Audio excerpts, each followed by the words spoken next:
Hey guys, welcome to another video. Today we'll be taking a look at Ebin by Sublime. And before I start, there's two things I want to say.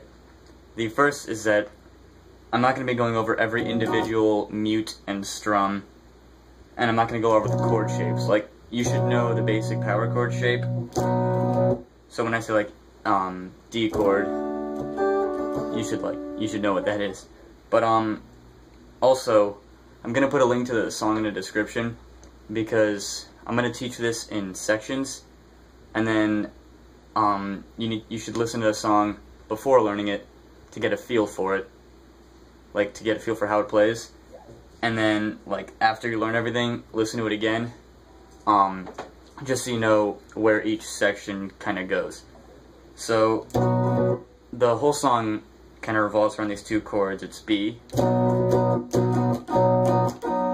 and then this chord I will teach the shape. I don't even know the name of it, but it's some kind of E. It's 7th fret A, 6th fret D, 7th fret G, and 7th fret B, and an open E.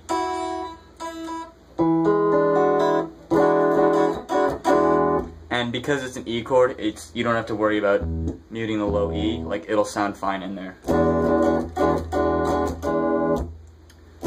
And you can kind of play both zones of the chord too. Like, you can use open E and play this part, or the other end. But I kind of, when I play the song, I usually play right in the middle.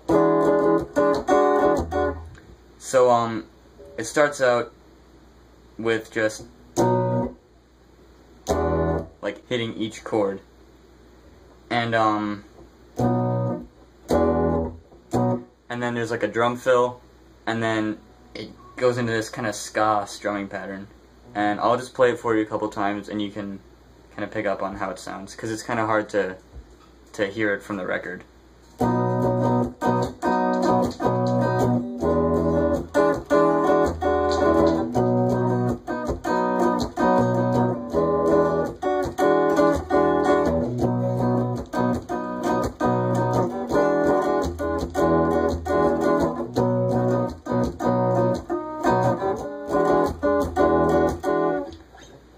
It's just between those two chords, and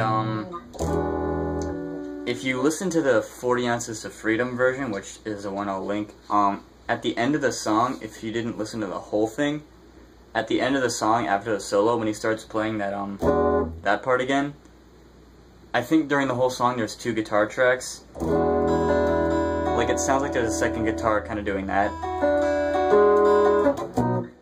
But then at the end, there's only one guitar, and it's a lot easier to pick up on the strumming pattern. So I recommend, if you really want to learn the strumming pattern, like, if you want to learn it from the video, watch the last, like, 30 seconds of it. But that's what it sounds like. So, after that, after this weird chord, there's this part. And that is just G. Then you go down a half step, and you mute in between, and then you go to an A, and half step up on the A too. Sorry.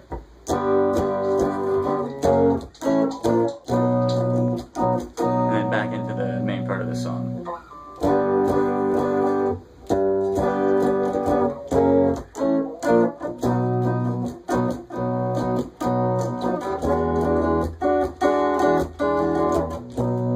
Then this next part is probably my favorite part of the song. I'll just play it for you, and then I'll break it down, because it'd be really weird to teach it like at the same time of playing it.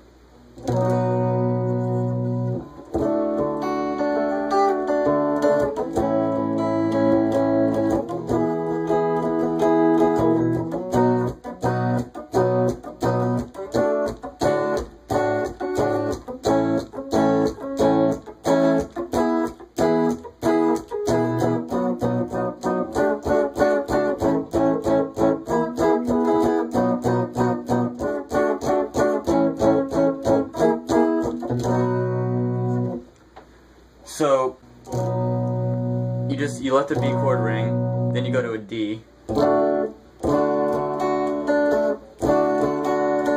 and here you just hit B, G, and then you kind of hit the D and A at the same time,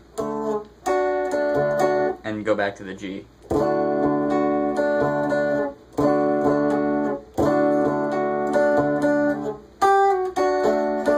And this is, you put your pinky, you move that from the 7th to the 8th fret of the B, and you kind of pull it back in.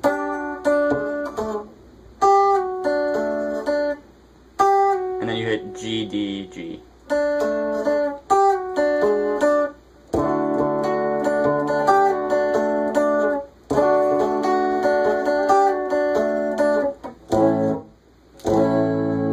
And then, this, I kind of, it's probably going to sound bizarre, but I kind of divide this into zones. Like, this is the way I would teach this to someone, is by saying, like, the little strumming pattern on that part, there's kind of like a top, middle, and bottom zone. Like, in the middle 4 strings, there is the, B and G, G and D, and D and A.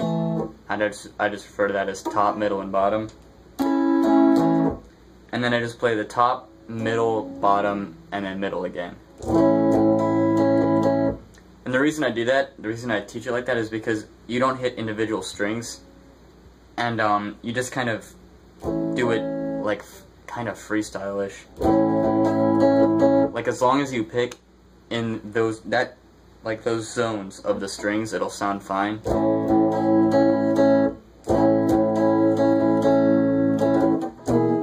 After that, you go to the E, and you could let it ring if you wanted to, but I like to strum it.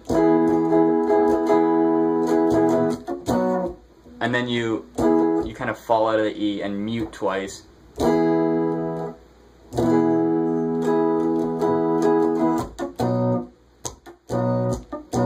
And then you go into a B, you go into that reggae thing, but it's important that you don't do this.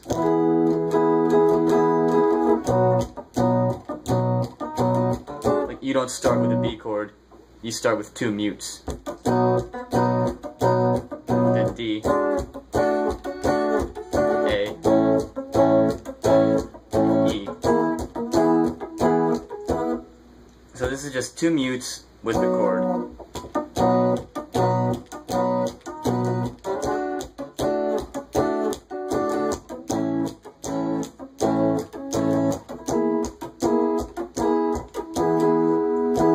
And then, instead of hitting this one twice, like at the end of each of these, you kind of go, you hit it twice, the E you hit 3 times. And then you go into that, like, faster part, which is just, it's the same chords, but you hit each one 4 times.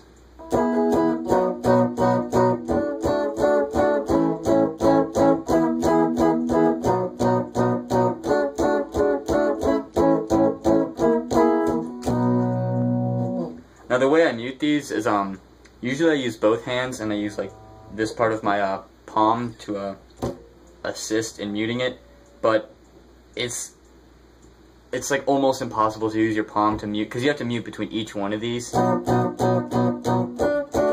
Each one of these is a mute, so the best way of doing that is to just lift the chord off, but apply a little bit of pressure, so that, I don't even know there's a harmonic there. Okay, you just apply a little bit of pressure so that it mutes it, but obviously it's not open, and it's not pressing the strings into the frets.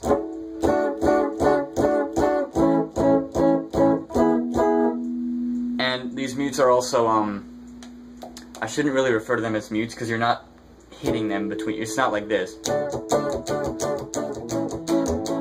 Like, that just sounds awful, and it's wrong. The way you mute these strings is simply, or these chords, is by lifting these fingers off, and that stops the sound for you.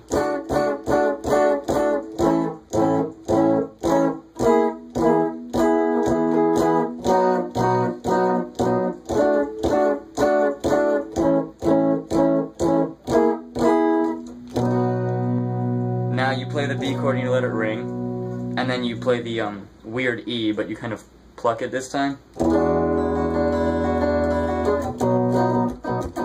And then you go back into it normally.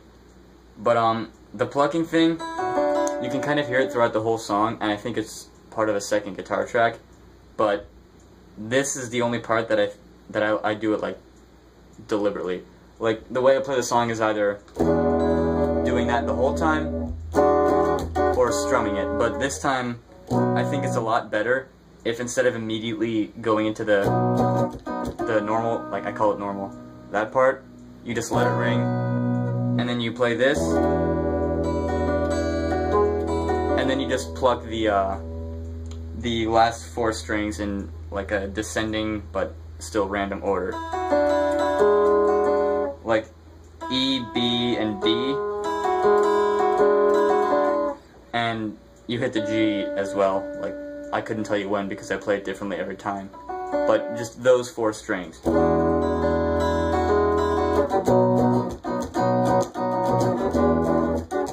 then you go back into it normally.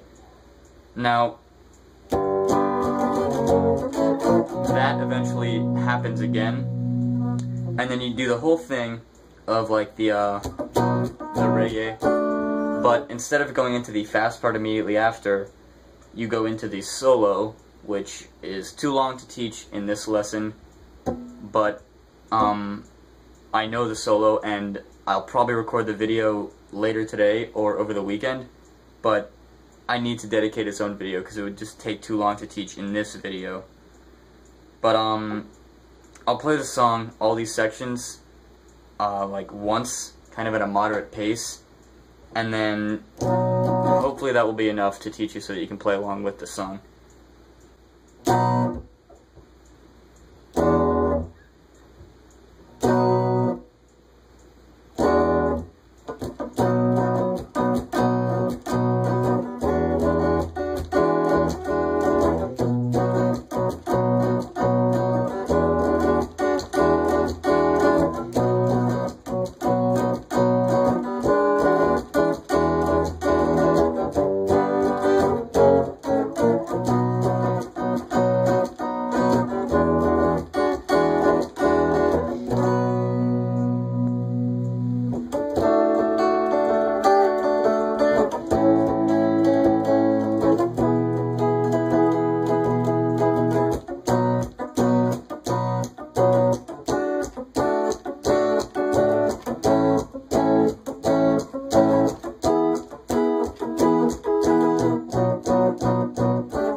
So that's it for the song. I hope you liked the lesson, and if you have any questions about it or any song suggestions, please leave those in the comments, and I'll see you next time.